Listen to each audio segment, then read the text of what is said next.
apakah ahli tadi pernah menyatakan bertemu bahkan berkomunikasi 2 kali via WhatsApp dengan terdakwa, seperti itu tadi ya?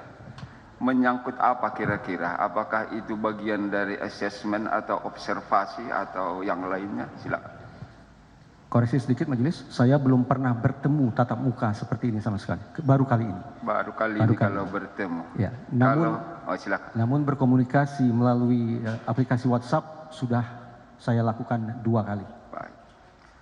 Pertama kali yaitu ketika seingat saya beliau baru menjabat sebagai Karopaminal Divisi Propam Mabes Polri, berarti sekian tahun silam dan saya sudah lupa itu tahun berapa. Sementara komunikasi kedua adalah sesaat setelah saya membaca di pemberitaan di media massa bahwa beliau ditunjuk sebagai Kapolda Jawa Timur.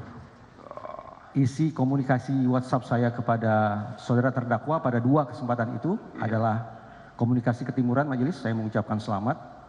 Saya selalu menggunakan kata insya Allah berjaya dan bermanfaat. Itu yang selalu saya utarakan. Baik.